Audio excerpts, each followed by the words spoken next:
Hey church, as many of you know, we launched 2 new campuses this fall, one in Virginia and one in Ohio. First off, I just want to shout out to the amazing team of volunteers at each of these campuses. Launching a campus is no easy task, but without you guys, it's literally not even possible. So I just want to personally say thank you. Secondly, I had a chance to be at our Virginia campus last weekend. Our campus had this fall festival for the community where families can bring their kids and experience some fun and connection. And we had about 200 people from the community come in to experience this and connect with our church. The amazing volunteers that pulled this off did a great job getting to connect with the people that were coming from the community and letting them know who South Hills is, why we exist, and how we can serve their families and connect them to a relationship with Christ. And at our Ohio campus, there are 2 different ladies that already made the decision to get baptized. Each of these women came to Launch Sunday and then came back the following week when we played a video talking about the importance of baptism. And the other really cool thing is they actually connected with each other and have already started building a friendship. Now let's fast forward. This last weekend, both of these ladies were baptized and their new church family celebrated alongside of them. How cool is that? Now these are just 2 of the many beautiful stories I've been hearing. God is doing some amazing things at our Virginia and Ohio campuses, and I would love for all of us to continue to pray and encourage them as they continue to do God's work.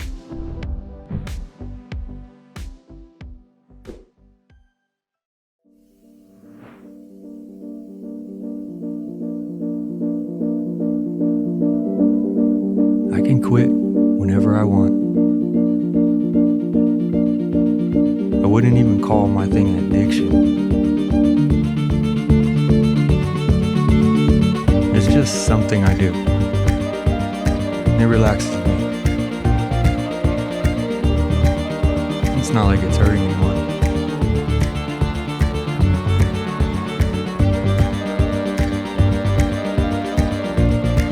Is it the best thing for me? Maybe not. But I can quit whenever I want.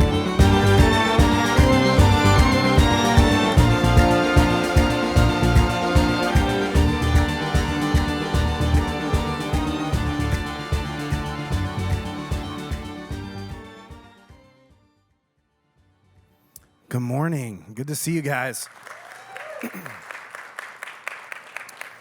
Well, if I haven't met you yet, my name is Adam, and I'm the campus pastor here at our Corona campus, one of 11 of our locations.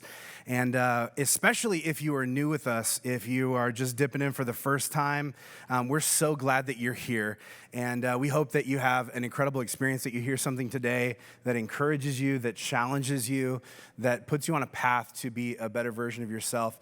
And today we are actually starting a brand new series called I Can Quit Whenever I Want. And I want to encourage you to take some notes today. Maybe that's not something you normally do, but however you do it, I think it's helpful for you to do really what the point of this whole thing is, which is not just to hear something, but to actually take something away that you can tuck into the actions in your everyday life. And so whether you take pictures of the slides, whether you type it into your phone, whether you sort of write it on an old CVS receipt, those things are super long. You have plenty of space.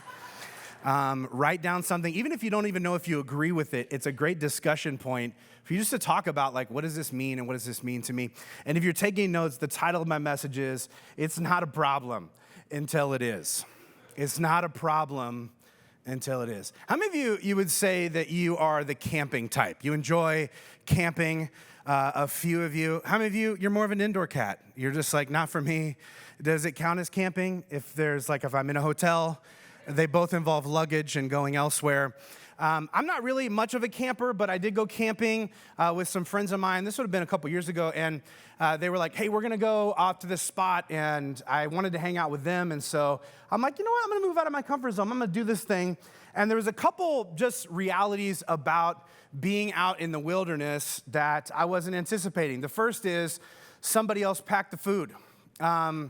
And so, there were some things that were there or weren't there that I was used to. One of the things that they did not include is one of my favorite food groups, which is Diet Coke. And they did not bring any. How many of you consider Diet Coke a food group? Okay, yeah. So just normal Christians. So And they didn't have it. And instead, they were just like, no, we're just going to do water. And I'm like, I like to get my water in the Diet Coke. And they're like, but I guess you can just drink it by itself.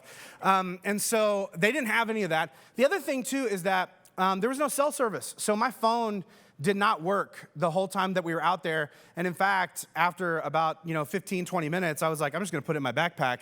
It doesn't even make sense for me to have it on me because it's not going to work. And I learned some things about myself on this camping trip that I didn't want to know, but now I can't unknow them. And the first thing I discovered was how many times I reach for my phone. This is an unsettling thing for me. Like how many times, even though I didn't have service, my phone was off and not on my person, how many times I still felt like it was buzzing in my pocket. Anybody else had this experience before? And how many times I reached down and then I panicked and I didn't know where it was and then I wanted to pick it up and look at it and it just, like it was unnerving to me. There was a couple times where I didn't think it was buzzing, but I just wanted it. And I was embarrassed by how much I wanted it. There was one moment where we're watching the sunset, and it's beautiful, and they were all admiring it, and I had this thought of like, kind of wish I had my phone, which is horrible, right? I'm like, because if I had my phone, I could scroll through and look at other types of sunsets and see if there's another sunset on Instagram that I also enjoy, What a weird moment. Right?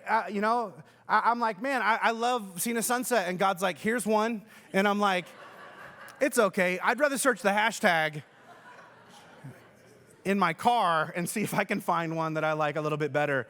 Because they use filters, God, and yours is just a regular, The other thing that happened to me that I didn't appreciate about myself was like, I started getting this horrible headache. This is like a day in, and it was like one of those that like sort of takes over your head and it like gets behind your eye, and then you want to take a spoon and like scoop your eye out and get the pain.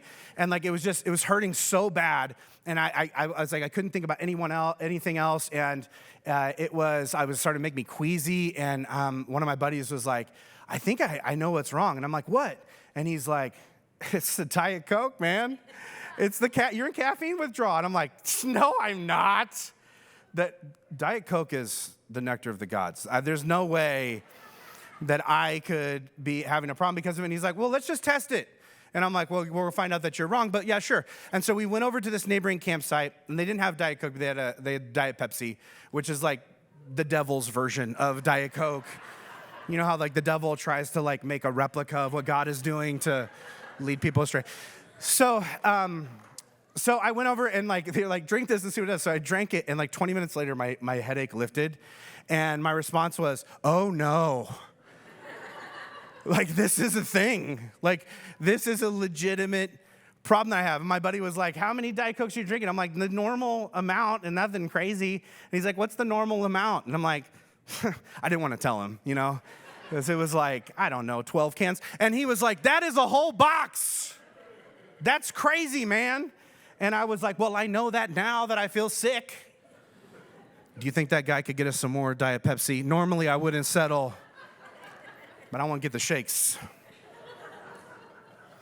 And here's why I bring this up. I wonder if you have ever had a moment where you suddenly realized that you are more dependent on something than you want to be.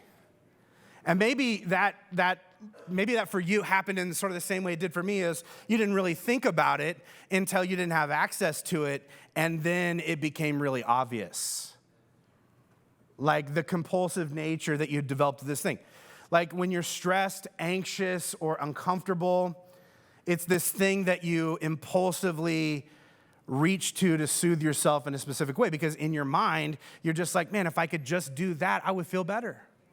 I don't like how I feel right now, but if I could just do that, go there, get this, like I would feel so much better. And if you had a moment like this, maybe it was similar to me where you're like, yeah, but it's just like a little thing, And so you sort of dismissed it. You brushed it off. You told yourself, it's like not like I'm, scoring crack under a bridge, unless that is what you're doing. And if that is what you're doing, I'm glad you're here. It's going to be a very helpful series for you and the rest of us. But you're like, my thing is small, it's subtle, it's easily accessible, it's socially acceptable. But in reality, if you look at it long enough, you'll realize that the relationship that you've developed with it is something that could be classified as addictive behavior.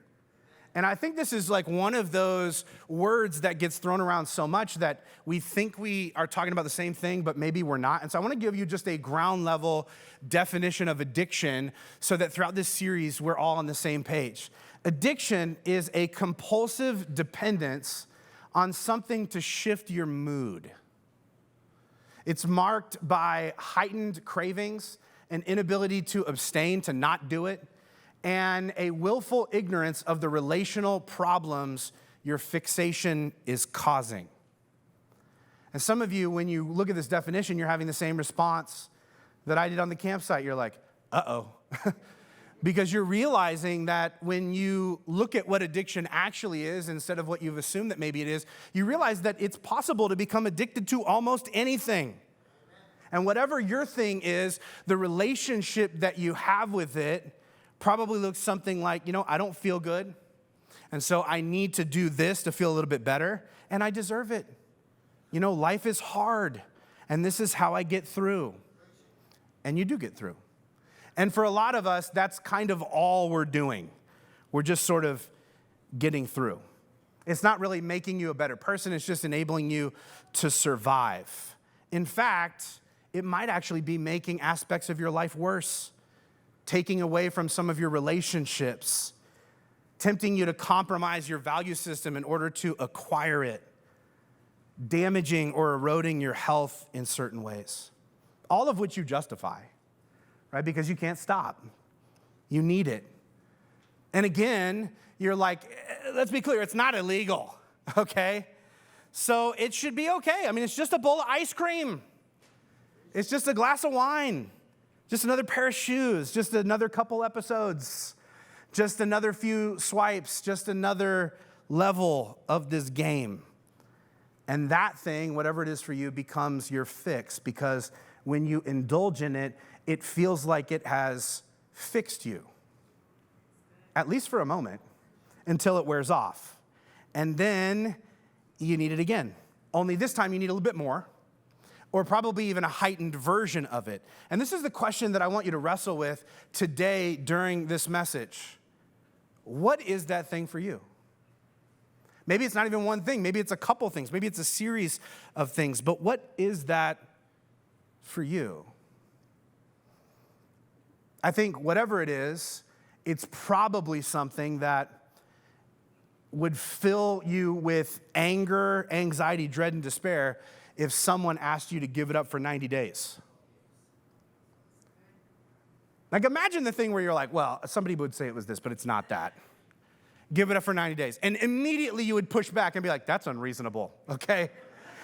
I mean, I'm not addicted to it, but like 90 days, that's crazy, okay?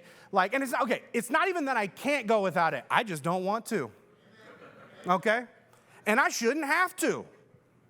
It's unfair for you to ask me to. But in reality, you can't imagine your life without it. And no one is immune to this. In fact, probably one of the most spiritual people who's ever lived, the Apostle Paul, who is credited with having written the majority of the New Testament, he talks about this exact thing that you and I struggle with. Romans chapter 7, verse 15 says this: I don't really understand myself, for I want to do what's right, but I don't do it. Instead, I do what I hate. I want to do what's right, but I can't. I want to do what's good, but I don't. I don't want to do what's wrong, but I do that anyway. But if I do what I don't want to do, I'm not really the one doing it. It's sin living in me. Is this not one of the most relatable scriptures you've ever heard in your life? Some of you are like, this, I don't want it to be, but this might be my life verse. It's embarrassing. I'm not going to stencil it anywhere, but like, yeah, I get it. This is speaking to me. Right? Where you look at your thing and you're just like, I don't like that I keep doing it. I go back and forth between hating it and also justifying it. And at this point, it's kind of automatic, my draw to it. It's like a compulsion. And I'm starting to feel like maybe it has more control of me than I have over it. I don't like that. And the thought of that, when you realize it, is so unnerving. Most of us do the same thing. We're like, you know what I'm going to do to address this? I'm just going to ignore it, is what I'm going to do. Because my thing's not that bad. But the more we do it, the more we rely on it, and then the less power we have to stop it. And we tell ourselves, you know what? I can quit whenever I want to. But everybody around us knows that's just something that we say to keep from having to face this thing that we don't know how to fix. And that thing, whatever it is for you, continues doing damage, bringing you closer to the inevitable consequences that you keep telling yourself that you are too smart to incur. And this is so prevalent that there are examples of it everywhere. In fact, I want to show you a specific example from the Old Testament. And it is this guy named Samson, and he was destined to be this great leader and protector of Israel. He's one of their judges who essentially operated as the leader of the Israelite people. And so ever since he was a kid, since before he was born, he was being told that he was special. And here's the crazy part. He was special. I mean, like, he had supernatural strength, and that strength empowered him to have all kinds of incredible success. But he had this code that he had to live by in order to sustain this God-given position and power. It was something called the Nazirite vow. And there are 3 parameters that govern the Nazirite vow. The first one is you can't drink any wine. Some of you are like, I'm out. I don't feel called to be a Nazirite. That's good for Samson, but you know what you were getting into. So you can't drink any wine. The second one is you can't cut your hair. And the third one is the hardest. You can't touch any dead bodies. And I know for some of you, you're like, well, then how are we going to have fun on the weekends? You know? Because if I polled you, I'm like, what did you do last night? You're like, does the usual. Went to 7-Eleven, got a Slurpee, touched some dead bodies. You know, just having a good time. Not allowed. And so essentially, like, some of this stuff feels unrelatable, but I think the basis of it is really this. Samson chose, because he has to make this decision for himself, he chose not to do certain things that he technically can do. They're not necessarily wrong in and of themselves, but he chose not to do certain things that actually other people do and are okay for them, so that he could give all of his focus and attention to his calling, to what he believed God had purposed for him to do, which is noble. But at the same time, it was stressful. Like, all the stress of other people's expectations on his life sort of split his life in two. And he kind of, when you watch his life from this point on, he kind of operates almost as 2 different people that slowly begin to merge over time. Like, and on one hand, there's sort of all of this stuff that he has to do, that he's supposed to do, that he's expected to do. And then there's this other part of him in another column, which is all of the stuff that he does to deal with the pressure of all the things that he's supposed to do and are expected of him. And the interesting thing about Samson, because of his position in life, like, whenever he wasn't feeling good, he could pretty much get anything he wanted to make himself better. And that was sort of exclusive to him at that time and place. But now we can all do this. It's called the internet, right? Is there anything that you would want that you couldn't get delivered to your house within the hour? Probably not. I was trying to, like, solve this. I'm like, there's got to be some exceptions. And I started thinking about it. I'm like, oh, no, actually, you probably could get that within an hour, right? Almost anything you could think of. I know some of you are like, I could think of some things. Don't Google them, okay? You don't want to know the real answer. It's going to get weird. Because the reality of it is that we face, and I think Samson faced, is the easier it is to access something you enjoy, the harder it is not to indulge in it. I mean, it's pretty much easy to say no to something that you don't have access to. Like, well, I'm not going to do that. I mean, do you have the opportunity? Well, no, but it's a choice. But when you can get whatever you want whenever you want it, it's hard not to just give it to yourself. Our technology actually aids our addictions. Now, granted, like, Samson didn't have access to an iPhone, according to my research, okay? But he did have servants. And so here's some things that he wanted brought to him. Judges chapter 14, verse 2. Samson told his parents, a young Philistine woman caught my eye. I want to marry her. Get her for me. Wow. It's like a first, just Uber Eats right here. Just like, this is what I want. Deliver it to my doorstep. I'm timing you. It's cold. Judges 14, verse 8 says this. Later, when he was out walking, he turned off the path to look at the carcass of a lion, as you do. We've all been there. We've been there, guys.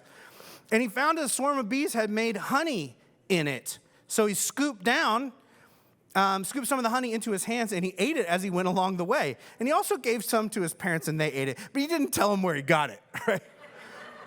Which I get, right? This is delicious. Is this local? Yeah. Super. Where'd you get it? You know, it's around, you know. Don't worry about it. Judges chapter 15, verse 3. Samson, again, like, people would make him mad. Like, if ever there was an opportunity they didn't give him what he wanted, he would freak out. Outsized reaction. This is what happened another time. Judges 15, verse 3. Samson said, "This time I can't be blamed for anything I'm going to do to you." Then he caught 300 foxes. He tied their tails together in pairs, and he fastened a torch to each one. Then he lit the torches, and the foxes run through the grain fields of the Philistines. He burned it all to the ground, including their vineyards and olive groves. Intense. And impressive. I mean, you ever tried to catch one fox? It's impossible. Then you got to tie them together. Very difficult. I mean, the difficulty level of this is impressive, but it's also horrible.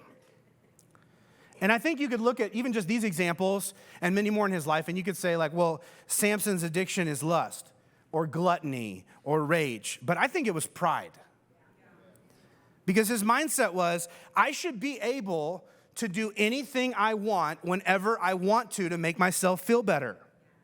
And some of you are thinking, like, that's addiction? I thought that was just what it was to be an American. And it kind of is, which is why this series is so relevant. And yet Samson does the thing we all do. He looked at his life and he was just like, I'm not addicted. Right? Addiction is when you keep doing something even though, like, the net return on it is something harmful to you. Because I'm pretty sure that I'm exempt from the consequences. Like, I'm the exception to the rule because it's not negatively affecting me. Other people may have an issue with it, but not me. But although his life hadn't totally collapsed, it was deteriorating. His integrity, his relationships, his goals, and reputation were all eroding. He was becoming more self-focused, demanding, short-tempered, and entitled. But he doesn't see any of this stuff because he's just moving from fix to fix. He's unable to see the ripple effect it's having on his life and his community. And so, like everybody who has something that they're addicted to, he just keeps pushing the boundary. In Judges chapter 16, verse 4, it says that sometime later, Samson fell in love with a woman named Delilah.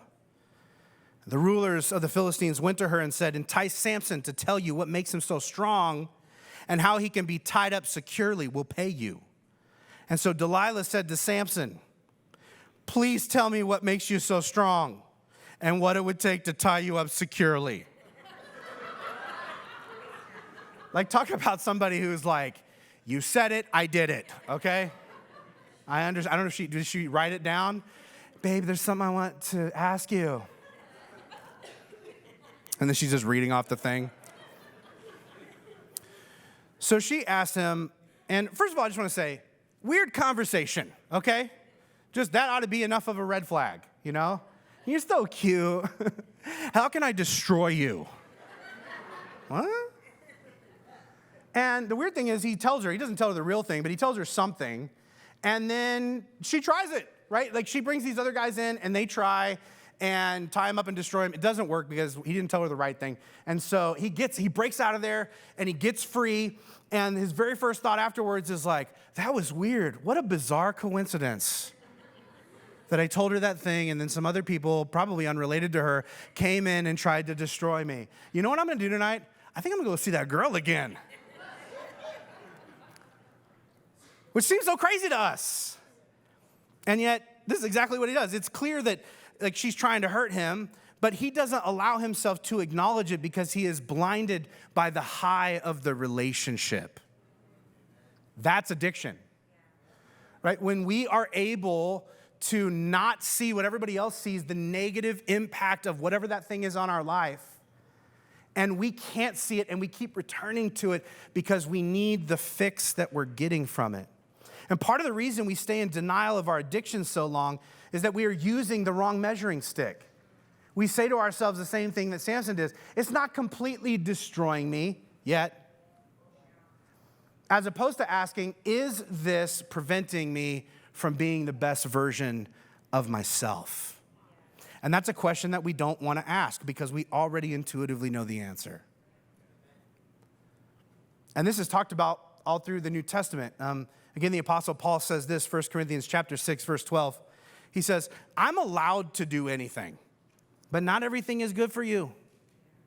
And even though I'm allowed to do anything, I must not become a slave, an addict to anything. In Hebrews chapter 12, verse 1, another New Testament author says this, because of that fact, let us strip off every weight that slows us down, especially the sin that so easily trips us up, and let us run with endurance the race God has set before us. And essentially what these New Testament authors are telling us is we all have a race to run, right? We all have a God-given purpose to pursue, and all sorts of things can get in the way of that. Just because something isn't sinful doesn't mean it isn't slowing you down, doesn't mean it isn't in your way, doesn't mean it isn't stealing from your life. And a lot of times, even though we can tell that maybe it's not entirely good for us, we tell ourselves, but it's not illegal. The Bible doesn't specifically condemn it. My friends don't care. Is it good for me? No, but like it's allowed. God's deal with Samson was that if he kept the Nazirite vow, he could keep his strength. But here's what I find interesting. What actually ruined his life, a toxic romance with this woman, wasn't a part of that vow. In other words, what he did to wreck his own life wasn't forbidden. It was just stupid. And some of you, like, this is the same reality, right? It's not technically forbidden. And everyone's like, I know, it's just dumb, man. I imagine like Samson's friends like telling him like, should you be hanging out with that girl? I mean, like, I don't know, she doesn't seem good for you. And he's like, whoa, slow down. She's not a dead body. Okay? We didn't drink on any of our dates together. And so far, none of our hookups included haircuts. So I feel like this should be okay. And they're like, I don't know, man. I mean, you're sneaking around a lot. You know, you're blowing off responsibilities. It's getting in the way of relationships that you say you care about. And you seem angry a lot, like more than normal. And he's like, nuh-uh. No, I'm not angry. And you know what? If you say that again, so help me God, I will find 300 foxes and I will burn your house down. And his friends were like, this is the exact thing I was talking about. And here's the thing, like in terms of self-diagnosing yourself, one of the biggest indicators of addiction is defensiveness around that issue. If you cannot allow anyone to talk to you about it logically, that's a problem. Because in your mind, you get to this place where you're like, obviously, anybody who calls me out on it doesn't know what they're talking about. Clearly. And so we ignore the warning signs until one comes along that's too painful to ignore. And the facade crumbles. And you get this rush of clarity that reveals to you, oh, I don't think I can manage this. And in fact, I really haven't been able to for a long time. I've been lying to myself about its hold on my life. Step one of the 12-step recovery process is to admit that you are powerless over your addiction and that life has become unmanageable. And here's why you begin in this place. Because until you're ready to humbly admit that your fix won't fix you, your pride will prevent you from inviting God to do it for you. And he's the only one who can. Now, let me tell you something that you don't want to hear. Some of you are like, you mean more stuff? What? Things not working out the way you want them to is sometimes God's gift to you. Because until and unless there's something that you realize that you cannot manage, you won't surrender your existence to the true manager. So it's ultimately a loving act, but we don't always see it as such because although, when God is allowing us to suffer these consequences of our own sin or the weight that we've been carrying around that isn't working for us, it doesn't feel like a gift, especially when it's a particularly painful consequence. And for Samson, it was. There were moments where he could have stopped himself. And he never took any of those off-ramps. And so one day he actually keeps going back to this woman. And then one day he actually does tell her what will destroy him. And she's already demonstrated what she's going to do with that information. And she utilizes it. And so we find out in Judges chapter 16, verse 21, that they captured Samson, gouged out his eyes, bound him with chains, and forced him to grind grain in prison. Whew. It sounds extreme, and there's a reason for that. It is very extreme.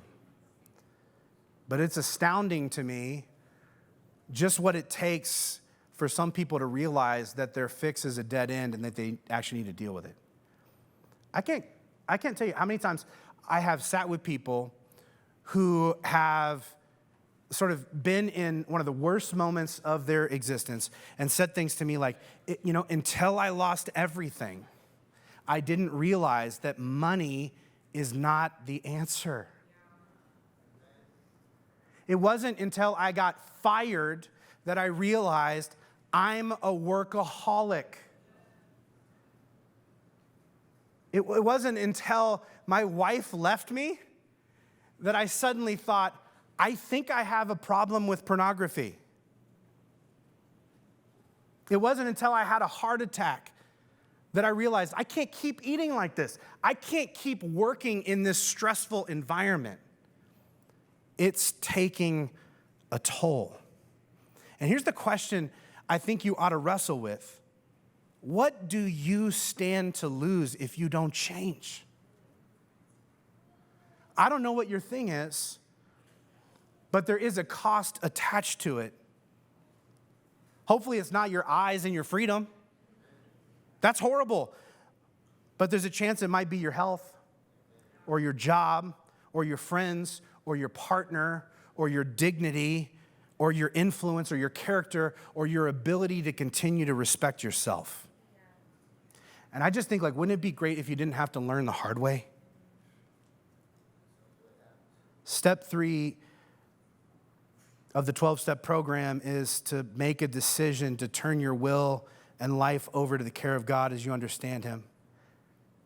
And when people do this, it is transformative. The question is, what is it going to take for you to do that?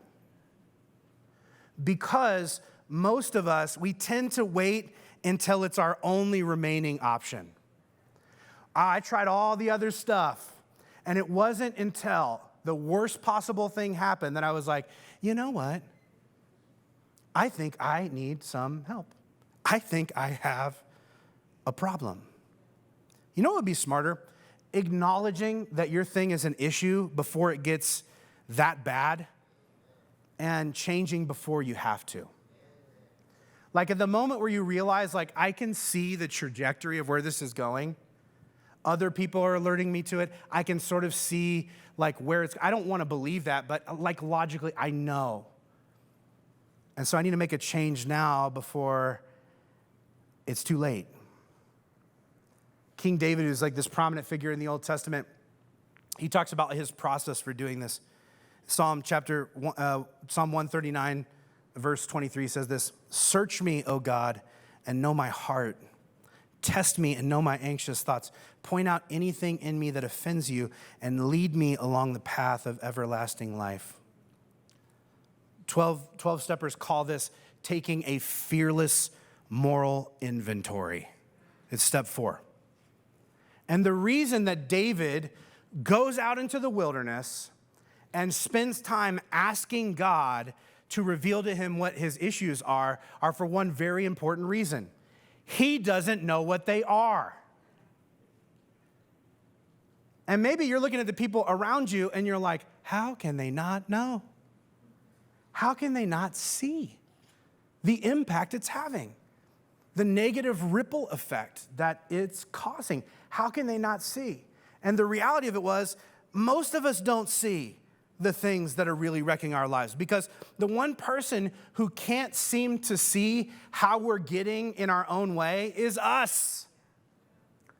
Some of the smartest people I know struggle with the very things they're helping other people with. And everyone's like, how do they not see?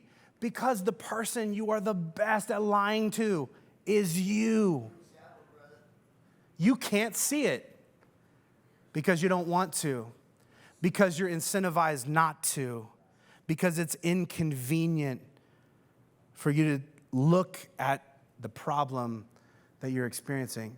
And if you're one of those people who feels like you have no blind spots, you are the blindest of them all. And your day of reckoning is coming, because the reality of it is, whatever you continue to do, even though it hurts you, is something only God can fix in you. And this is why Jesus, when he's having a conversation with people, that he's addressing things in their life in the same way that the Holy Spirit is probably identifying things to you about your life. And they're just like, yeah, but that's impossible. I can't deal. I've tried. You can't. That's something that I can't overcome. And Jesus' reply to them is this, in Mark chapter 10, verse 27, humanly speaking, it is impossible, but not with God. Everything is possible with God. Everything, including your impossible thing. And this is why I think acceptance that you have an issue, admitting that you have a problem, is a way harder step than anyone anticipates. Because it is hard to believe that God loves you enough to graciously bail you out of the impossible mess you've gotten yourself into. But he does, and he can, and he will, but not without your consent and participation. If you are waiting around for God to do it for you without you admitting it's an issue and willing to partner with him through the process of healing, you're going to be waiting forever. God does not force change on you that you don't consent to. So how do you actually do this? Earlier, the writer of Hebrews in chapter 12, verse 1 tells us that we need to strip off the weight that slows us down and the sin that trips us up so that we can run the race or, keep focus on the purpose God has for our life. And then he says this in verse 2. He says, we do this by keeping our eyes on Jesus, the champion who initiates and perfects our faith. And essentially, he's saying, the only way that you can overcome the things that seem unovercomable in your life is to surrender your will to something that is bigger than you. Because if you could have fixed this thing about you, you would have done it already. You don't have it in you. But the good news is there's a gracious God who loves you enough to hold a mirror up to your situation and say, do you see what I see? I know you've been avoiding it because it's going to be difficult to address, because it's ugly, because it's not really who you want to be, but you don't know how to stop, and you can't without me. But not only am I initiating this process in your life, I'm going to carry it to completion.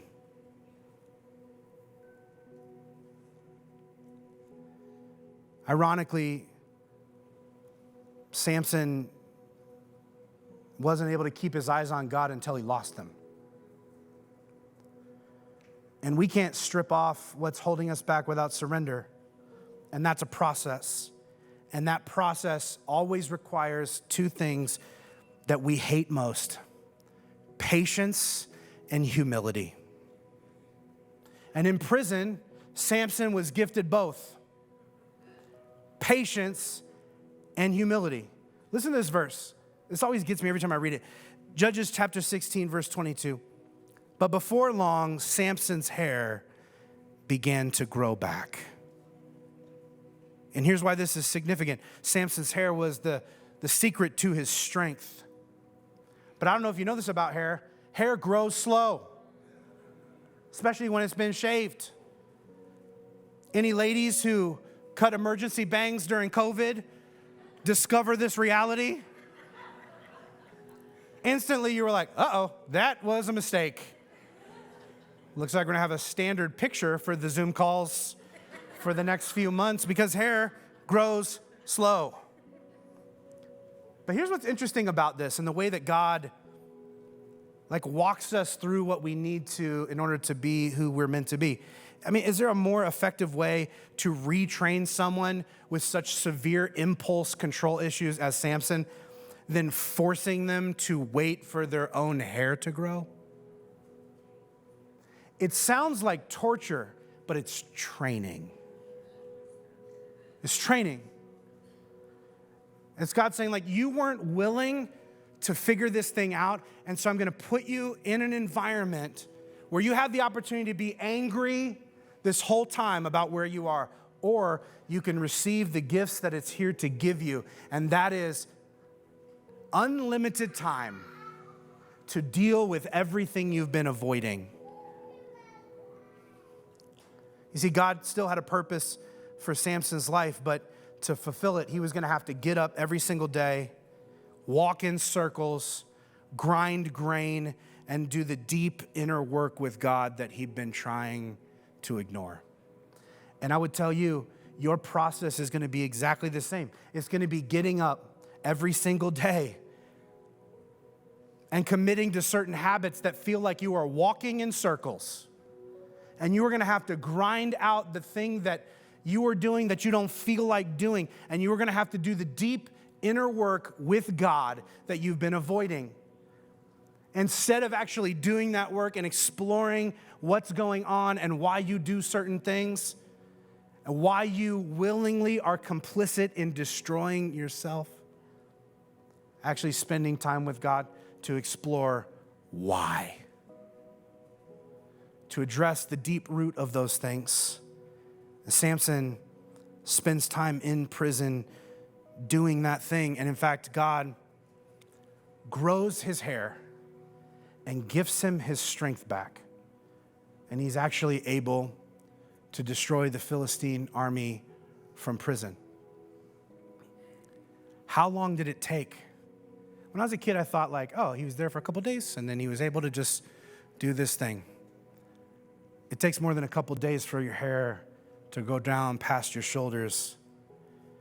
And in the same token, it takes way more than a couple days to deal with all of the hurt and pain and trauma in your story that caused you to do the thing that put you in that place in the first place.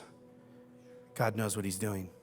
And this is what recovery looks like. If you came to this series hoping for some sort of quick fix so you can just be done with it, I don't have that for you. I don't know that it exists. True healing is a process. But every journey starts with a single step. And the first step in recovery is admitting, I have a problem. I think I have a problem. And so this is the only homework. The big question for you to take away and wrestle with, what's yours? What's your problem? Maybe there's a couple. Because until you admit it to yourself, there's nothing God can do to fix it for you.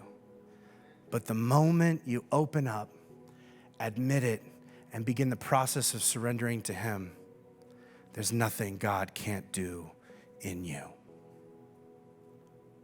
Would you bow your heads across this room today? I'm gonna just pray this into your life. God, we need you. We are grateful for your love, for your grace and mercy in each of our stories.